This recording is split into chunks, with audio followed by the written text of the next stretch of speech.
Bienvenue à vous tous et merci d'être avec nous. En France, marche de la place de la Bastille jusqu'à République à Paris pour défendre les Ouïghours, une manifestation à l'initiative de plusieurs associations ouïghours européennes.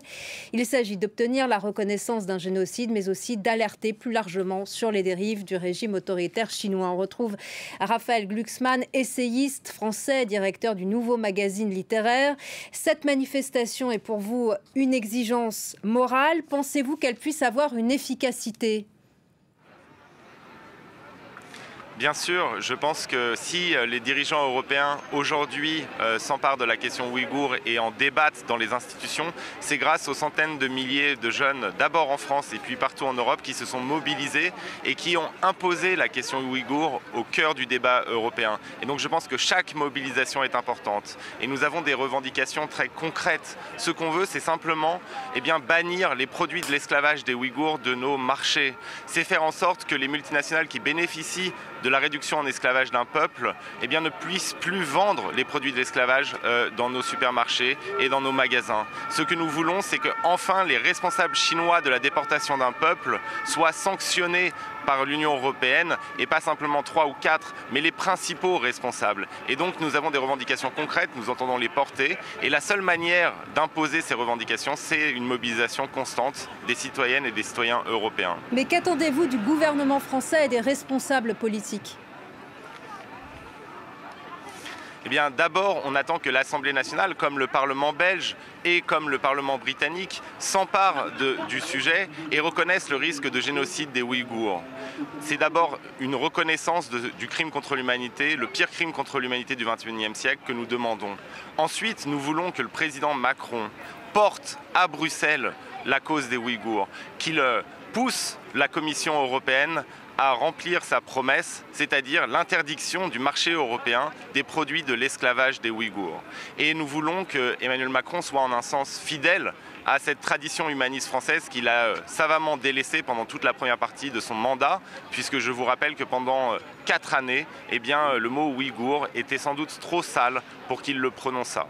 Mais si c'est un génocide, est-ce que vous pensez que l'on puisse continuer à commercer, à avoir des relations diplomatiques courtoises avec Pékin ?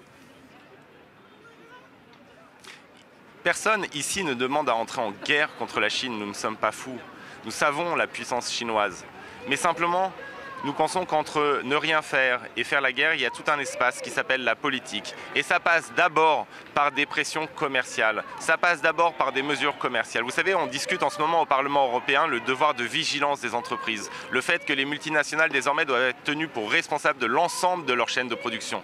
Si on impose cela à l'échelle européenne, il y aura un impact immédiat sur les plus hauts cadres du Parti communiste chinois qui sont aussi les propriétaires des fournisseurs de nos grandes boîtes. Donc ce qu'on veut, c'est des mesures concrètes, commerciales, qui auront un impact et qui imposeront un coût aux dirigeants chinois. Aujourd'hui, vous êtes Xi Jinping, vous êtes un cadre du Parti communiste chinois, vous pensez que vous pouvez déporter un peuple sans avoir à payer aucun prix pour cela. Il n'y a aucun calcul coût-bénéfice pour eux.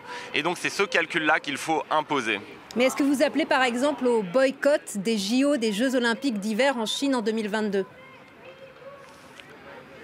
Au moins un boycott diplomatique, c'est-à-dire c'est inconcevable que des dirigeants européens aillent applaudir ce grand show. On sait très bien que dans les régimes autoritaires, les Jeux Olympiques ou toutes les grandes manifestations sportives sont utilisées comme des armes de propagande. Et donc il faut impérativement que nos dirigeants refusent ce grand show et que ça serait profondément révoltant qu'un ministre français ou que Emmanuel Macron se rende à la cérémonie d'ouverture, de clôture ou aux Jeux Olympiques en général et participe en fait à la glorification d'un régime concentrationnaire. Je vous rappelle que les Ouïghours aujourd'hui sont parqués dans des camps de concentration non pas pour ce qu'ils font mais pour ce qu'ils sont et que nous avons là la définition même d'un crime contre l'humanité. On ne boit pas du champagne, on n'applaudit pas des sportifs avec des criminels contre l'humanité.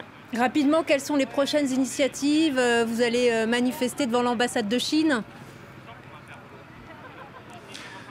Les prochaines initiatives, c'est d'abord le combat pour que von der Leyen, la présidente de la Commission, eh bien, tienne parole. Elle a annoncé dans son discours sur l'état de l'Union devant le Parlement européen que désormais la Commission européenne allait bannir les produits de l'esclavage de nos marchés, du marché européen. Et je vous rappelle que l'Europe est le premier marché du monde. Donc quand on nous dit que l'Europe ne peut rien faire, eh bien c'est faux. L'Europe décide de ne rien faire, mais l'Europe est le premier marché du monde. Les grands potentats chinois qui ont des entreprises et des usines ont besoin des marchés européens, ont besoin du marché européen. Et donc si nous décidons de prendre des mesures commerciales, ça aura un impact. Ce que nous voulons, c'est que les dirigeants européens arrêtent de se penser impuissants et enfin se décident à agir, quitte à frustrer les intérêts de quelques grandes multinationales européennes. Merci.